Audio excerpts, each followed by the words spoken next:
Tony Sevilla back here at Tiger Stadium along with Giovanni DiCarlo, and now we talk field hockey with head coach Lissa Opolsky along with Faith Slifer and Melanie Schmidt. Do you prefer being called Melanie or Mel?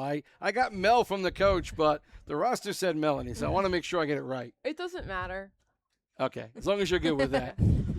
And, of course, Faith, I always phonetically spell your name because I screw that up constantly during the regular season. So I'm glad I got it right this time. Coach, this team last year, 18-6, 6-0 in the Colonial West. And, look, you get into the Colonial League tournament and win that, get the fourth straight district title. And, of course, when you get in the States, you're just meeting up some really tough teams right off the bat. Talk about 2025 and your overall take about that season. It was a really successful season in our eyes. We've been on the hunt for the past few years to try and get that first state win. But for anyone who knows anything about field hockey in general or how the competition works around here, it's obviously a very small sport compared to something like soccer or basketball. So you have a really small pool of athletes. And when you put all those athletes into one section or region of the United States, you've got some pretty high-level competition. So Pennsylvania itself, and specifically Eastern Pennsylvania, is one of the hottest places for field hockey to thrive. So you've got amazing performers, underclassmen, people who have been playing for a really long time, but also playing at a really high level, and you stack them all on high school teams, and it gets really hard to chip away at that. So even though we've had a ton of people on our team who have also had their own individual success, you've seen those games go into overtime, and for good reason. Susquehanna ended up winning the state championship last year, so we were that close to being able to theoretically say that we could have done the same. So it was very successful in our eyes, and I think field hockey in Pennsylvania, the World Cup is on currently, so we have area people playing in the World Cup. So it just goes to show you that, it's a really awesome, fast-paced sport with a lot of youth coming up, and we're hoping to continue that success, but we know we've got also an uphill battle this year. With YouTube, I get a lot of those notifications about highlights of those championships, and the level of competition is just insane. It's funny also if you also get to see some of the men's competitions, the level of skill is it just shows you where that can go. And I wanted to ask Faith and Melanie, when you look at videos like that on YouTube, the women's tournaments, the men's tournaments, and you see where that sport can go, does that give you encouragement as to understand that, hey, yeah, there's a lot more I can accomplish with my with my talents here? I think it definitely does. I think it pushes me to try new things, especially at practices, and push my understanding of the game itself, and just to better myself as a player. Yes, I feel like, I don't know. I just feel like it makes me want to be like, oh, I can there's still more to learn. Yeah, and I'm sure that's kind of a good tool for you too, Coach. Yeah, I mean, me and my daughter, we watch it constantly. I buy the package for the men's and the women's game. While I was supposed to be working this week, I had it on in the background. We watched the Germany-US game after one of our practices. They happened to lose that game, but it's played on AstroTurf, which is wet-based. You've got people who can danger is completely interpreted differently at that level than it is at high school because, the PIAA has to mind their P's and Q's and such. But it's so much fun to watch what it could look like. And the frustration lies sometimes in, when you watch high school field hockey, they have to put that safety parameter into place, and it kind of takes away from some of the strategy and some of that stuff on the game. But I am I guess you could say, hockey head. I love the game itself, how we can press, what we can do strategically, even with or without the talent that we have to try and win a game. So as much as these guys are out there trying to execute those things, I am just salivating at the fact that, I can try different things to maybe make a team mess up or just not be on their game, because we certainly have things on our schedule where we are going to be outskilled 100%, but we schedule those games so we can do some of this stuff. Sure. And I want to talk about coming into the season, losing 8 seniors is big, and you were talking about how field hockey is a smaller community compared to other sports in the area. What's it like losing 8 seniors? And I also want to ask Faith and Melanie, as players, what is it like losing 8 seniors who were older than you, obviously, when you were coming up, that you may have looked up to? Yeah, so I think over the past 2 years, we've lost 20 seniors total. So Faith and Mel are probably two of our only players left who have played and had to be the ones executing on a high level. Everybody else is coming in with either a little bit of experience or youth because they're only freshmen or sophomores. So as much as some people would call it rebuilding or starting over, I think to an extent that is part of our story, but it's not the end of our story because a lot of people have put in work all summer long and in the off season, and they play some other sports that really coincide with, some bits and pieces of field hockey. So I think losing them, and they were a great class, they're having great success. We've kept up with them on social media. They're a few weeks into some of their seasons. They definitely brought that experience, but we have to remember at one point they were also in these guys' shoes where they started as freshmen or sophomores, and it didn't look the same as when they were juniors or seniors. No, obviously, it can be a bit challenging looking at it and being like, oh, we lost so much. But part of me is always so excited to see what this year brings and see some of the underclassmen just like step up to the plate and show that they can play at this level. And it thrills me a little bit. Yeah, I feel like this year a lot of people are going to be stepping into roles they probably wouldn't have been normally, but I feel like it just shows like who's ready to bring it to the table. And I feel like you can take from the previous seniors what they did very well. We talk about those players who graduated, and obviously a couple of names are going to jump out with Hannah Gober and Taylor Langley. But, both Ellen Michaela Bresci, Mackenzie Miller, who I think really in the last year or so really showed a ton of talent.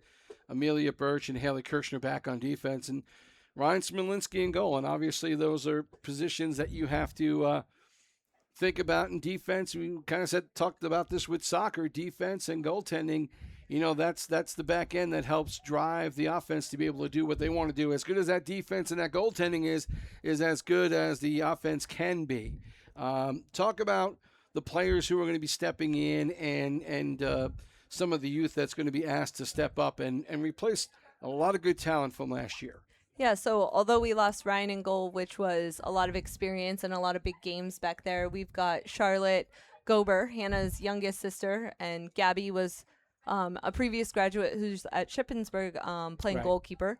So Charlotte we lovingly call her the Olympian because she just recently got back from the AAU Junior Olympics in Iowa City and had a really awesome weekend with that. So we are 100% lucky to have her on our team and be able to show our younger goalkeeper the ropes, even though she really doesn't have that many varsity starts under her belt. Her experience comes from the club level and the national level of playing in that field hockey community. So she will be asked to step up a lot in a lot of different situations, and she certainly has the ability. She's a big body, takes up a lot of the cage, but she's also very quick and aggressive and a good communicator. So she's going to start back there, and Mel has been back there for a few years now, so she's not leaving her post.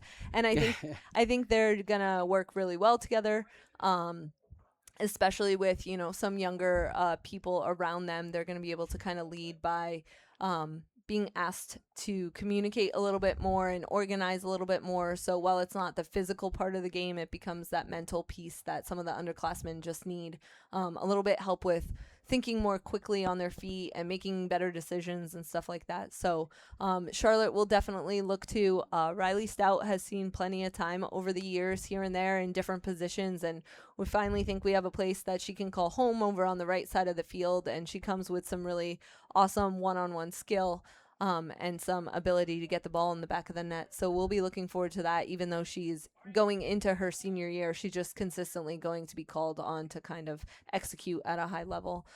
We also have a ton of sophomores. That class is actually pretty large. It's, I think, eight or nine kids in that class. So they are coming from really successful lacrosse season, a lot of them. And I think it can transfer over to the field hockey field and be really beneficial for us. And then we have a small group of freshmen who joined us, but They are looking like they're going into their senior year by their physicality and their they're just very athletic people. So we're just gonna bring them along, and they're learning a lot. They've been here all summer. They've showed up when I've asked them to show up. So I'm hopeful that if we just keep building as the days keep stacking, we end up where we want to be at the end. Well, Charlotte's over there. Are there any more Gobers? Are there She's any it. more coming? You're it? That's She's it? it. Okay. I had to ask for Coach because I'm sure Coach wanted to know, Yeah. too. Boy, tell you what, there's a pretty good field hockey pedigree all the way down. Yeah. You know, everybody around here, I've had siblings upon Yep. siblings and Yeah. stuff like that, and it's funny when the last one finally graduates, you see them graduating college and maybe coming back and getting jobs around here, but they've also come back to help us coach. Right. Sydney was one of our players, and she's helping me coach for the past 3 years now. And then we have volunteer coaches, Reagan Hernandez and Rachel Yeah. Corner, who, you know, when their jobs allow them to be, they come here. So I'm feeling like I've been here for a really long time now that everyone's coming back around. So I'm hopeful that some of these guys, after a few years pass as well, kind of make their way back around. I'll probably still be here. So Coach, you were talking about players' careers after high school, and you looking at 8 seniors graduating. Obviously, they're all going on their separate ways, but also seeing 2 seniors as Taylor Langley and Hannah Gober moving on and playing in college. What does it mean to you as a coach seeing players play at the next level? Oh, it's awesome. You know, they've definitely, if you're playing at the next level, like Faith's going to be as well at Bloom, you have to have a certain level of love for that game that doesn't waver. It's not something that you just do when you feel like it. It's something you do when you don't feel like it just as much.